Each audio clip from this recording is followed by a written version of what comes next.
আবার কেউ কেউ বলে নির্বাচন কমিশন না বদলালে নির্বাচন হবে না। আবার কেউ কেউ বলা শুরু করেছে শাপলা না দিলে দানের শীষ বাদ দিতে হবে। আরে খবরদার খবরদার খবরদার, শহীদ দানের শীষ নিয়ে কোনো কথা বলা যাবে না। খবরদার, শহীদ আদর্শ নিয়ে কোনো কথা বলা যাবে না। খবরদার, স্বাধীনতার ঘোষক সেক্টর কমান্ডার বাংলাদেশের গণতন্ত্র পুনরুদ্ধারের জন্য যে সংগ্রাম শহীদ জিয়া করেছে তাকে নিয়ে কোনো কথা বলা যাবে না। তার সন্তানকে নিয়ে কোনো কথা বলা যাবে না।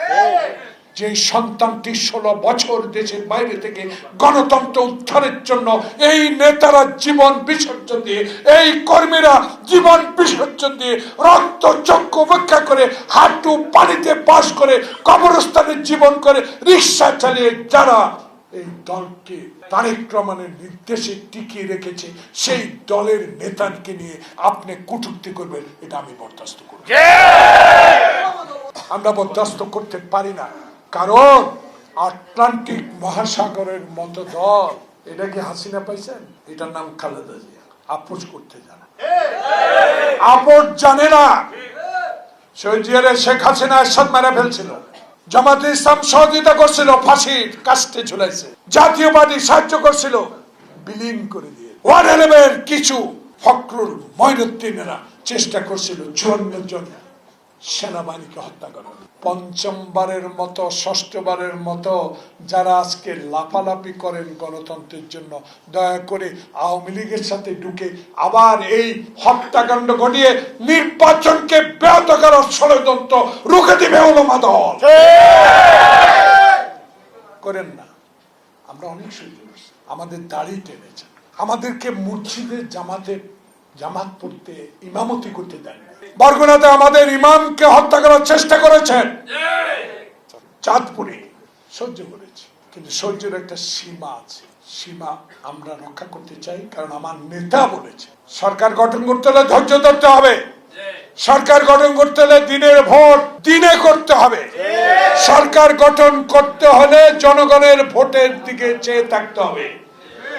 যদি সরকার গঠন করতে হয় জনগণের সেবা করতে হবে। 16 বছর আমার নেতা তারেক রহমান, আপনাদের নেতা তারেক রহমান বাংলাদেশে গণতন্ত্র উদ্ধারের জন্য যে সংগ্রাম করেছে, সেই সংগ্রামের ফল জুলাই আগস্ট। আজকে আবার নতুন করে আমাদেরকে মাঠে দয়া করে নামায়েন না। আমরা মাঠে আর নামতে চাই না। আমরা এখন নির্বাচনে গ্রামে গঞ্জে যেতে চাই, মানুষের সেবা দিতে চাই।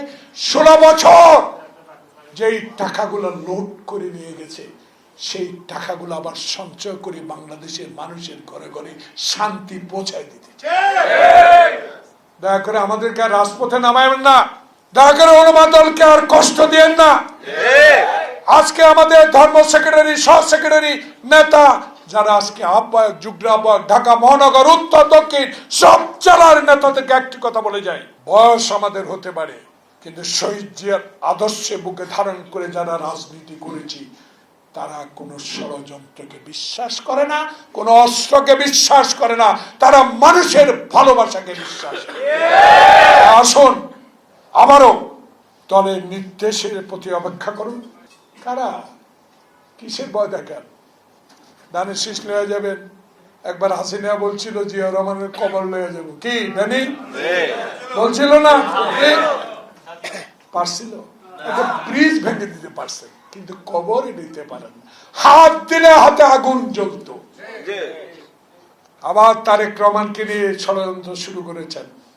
এই ষড়যন্ত্র কোনো লাভ হবে না, কারণ শুধু বাংলাদেশ নয়, বিশ্বের দরবারে একজন খ্যাতিমান রাজনীতিবিদ, দেশ নায়ক হিসাবে তারেক রহমান আবির্ভূত হয়েছে। সবাইকে ধন্যবাদ। আসসালামু আলাইকুম।